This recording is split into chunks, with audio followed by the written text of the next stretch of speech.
I have some breaking news for those of you who care about your credit score. Equifax, which is one of the 3 biggest credit reference agencies, have changed the way that they're calculating your score.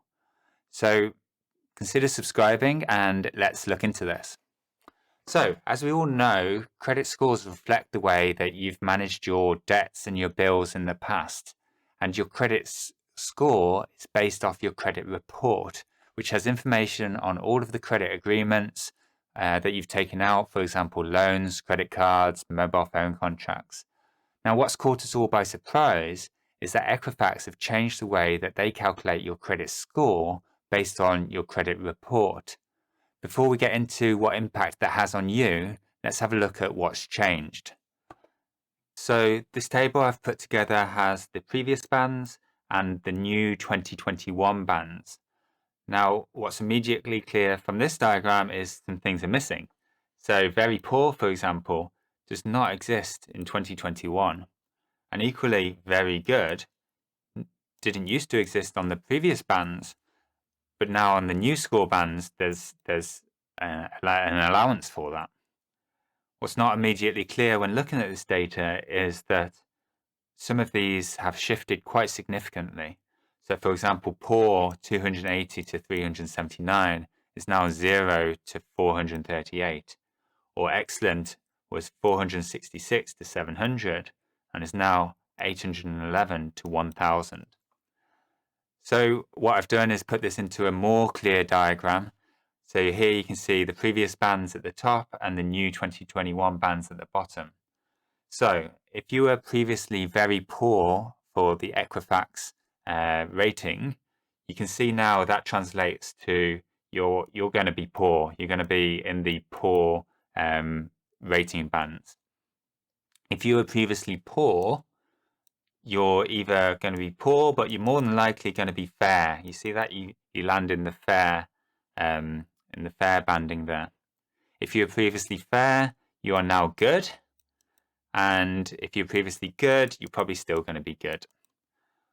What's changed on the higher end of the spectrum is that they've introduced this very good rating band at the bottom here. So if you were previously at the lower end of excellent previously, then you could find yourself now with a very good rating as opposed to excellent. And if you were previously excellent on the upper end, then you'll still be excellent. But what this tells me, looking at this diagram, is that it's much harder to achieve excellence than it was before. And then if we look at the lower end, then everything's getting better, really. Very poor is becoming poor. Poor, by and large, is becoming fair. Fair, by and large, is becoming good. So it's interesting to think why they might have done this, and we'll get into that in a moment. Whilst they haven't released any information about why they've done this as a PR release or anything like that, they have quietly put some FAQs on their website. And if we look at their website here, one of the FAQs that jumped out at me was this one. Why is the new Equifax score out of 1,000? Because it's out of 1,000, not 700 like it was previously. So the new Equifax score, they're saying, is out of 1,000 to provide greater clarity around the information provided in your credit report and its impact on your score. Now, I kind of get that. If it's out of 1,000, it's a lot more clear than it's out of 700. We're not usually used to scoring things out of 700, but maybe we are used to scoring things out of 100 or 1,000 or 10, for example. So we can kind of make more sense of that in our minds.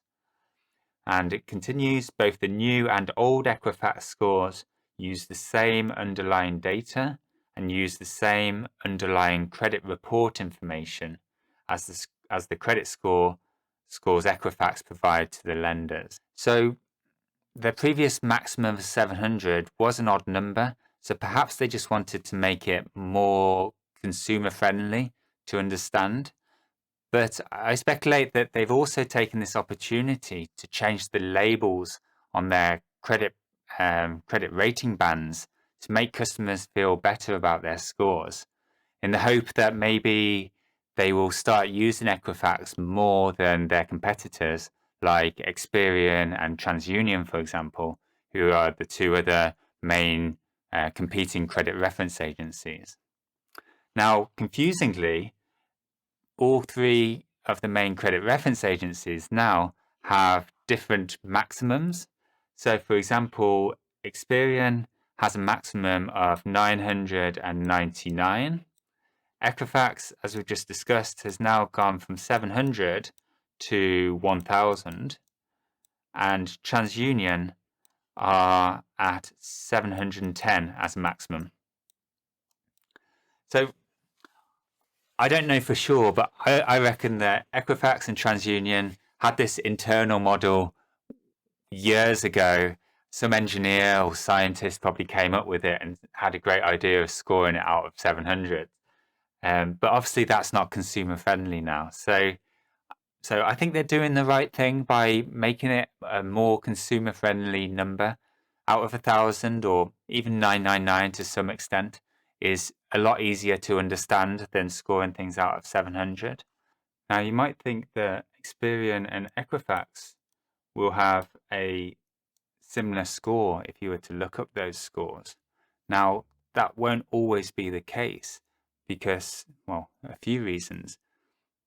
They'll all calculate your score based on different variables, and they'll put different weighting on different parts of your credit report. The other reason is that, and it's a little known fact, that these credit reporting agencies or credit reference agencies have different amounts of data about you. And that's because lenders only usually have partnerships with one or two of these credit reference agencies. And that means that they're only reporting your data, the amounts that you're paying, your missed payments, your defaults, your sums and arrears, all of that information. They only often report it to one or two credit reference agencies. So if you're curious what your credit scores are across all of the credit reference agencies, then there is a free way you can do this. As a reminder, my recommendations are Money Saving Expert Credit Club to check Experian, ClearScore to check Equifax, and Credit Karma to check TransUnion. Now, they're all free, but they do make money through advertising, usually advertising loans and credit cards. So ignore the offers, just get in there, get the free score, and get out. So looping back around, how does this Equifax change impact you? Well, the key thing to take away here is that even though your score has changed, your credit record has not changed. You might be looking at a new score and a new rating thinking that your credit history has improved, but that's really not the case. They're just showing you a different number. It's like a teacher marking your exam out of 20 instead of marking it out of 10. You might have previously got 8 out of 10 on that test, but with the new rating, you're now getting 16 out of 20. So relatively, it's exactly the same. And then in addition, lenders don't use these scores that the credit reference agencies are providing to you.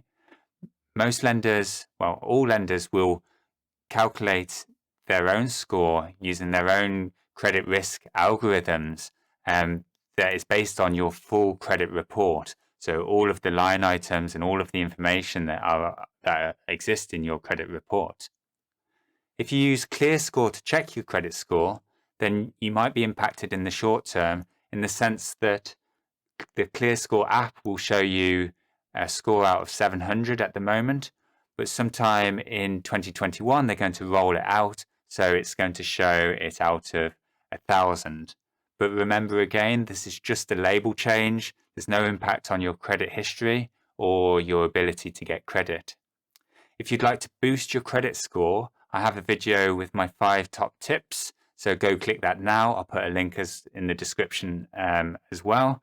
And if you've enjoyed this video and you'd like to learn more about personal finance, please consider subscribing, and I shall see you in the next video.